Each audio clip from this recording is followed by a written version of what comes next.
curtail or certainly decrease the amount of enemy Army activity. But then, in November 1950, the Americans are stunned by the appearance of new Soviet-built MiG-15 jet fighters. With a top speed of 670 miles per hour, the MiG is 100 miles per hour faster than older F-80 and F-84 jets in Korea.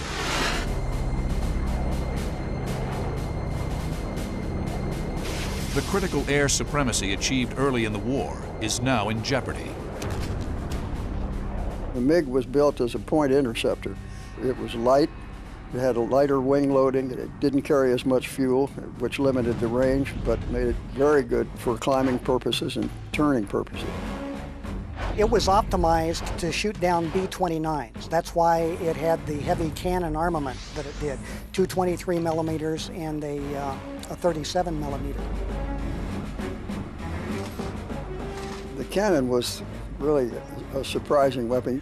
If the guy was within about 700 or 800 feet behind you and he fired it, you could feel the vibration with your rudder pedals.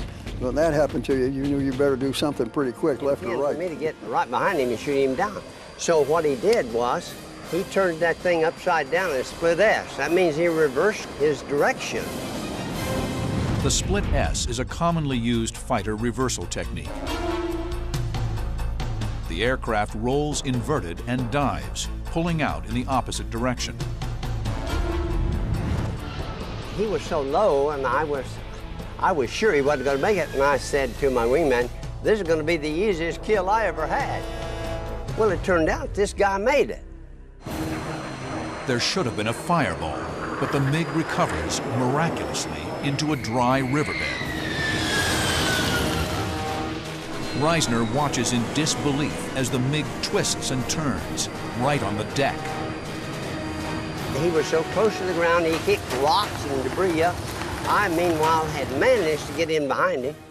I got dents all over my airplane where he knocked rocks, blew rocks up off of the riverbed. Well, from there on, it was a real fight. This guy was some pilot.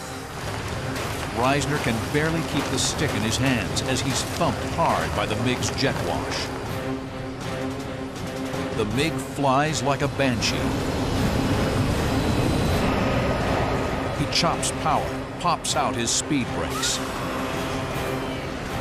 The MiG is trying to force the Sabre to overshoot, which will expose Reisner to the MiG's cannon. Reisner counters by rolling his jet over the MiG, bleeding off to fly them. The German Air Force is the most experienced in the world. Some pilots, in combat since 1937, have hundreds of kills. You had some superb pilots, so you never knew what you're going to be up against. I never got in two battles that were the same. Olds and his wingman steal even closer, approaching undetected behind the vast German formation. To reduce drag, the P-38s dropped their heavy long-range fuel tanks that they needed to fly this far into Germany. And I told my wingman, B.E. Hollister, tanks. Off went the drops, and we kind of barged ahead. And I lined up on tail end Charlie, and I was just about to shoot, and both engines quit. Startled, Olds realizes that when he dropped his tanks, he forgot to switch over to his internal fuel supply. So what the hell, I shot anyway. And to this day, I claim to be the only fighter pilot in the history of aerial warfare to shoot down an enemy aircraft while in the glide mode. Olds' plan is simple. Trick the enemy into thinking that his F-4 Phantom fighters are the more vulnerable F-105 Thunder Chiefs. When bomb-laden F-105s flew over enemy territory, the MiGs came up and engaged the slower, less agile fighter bombers.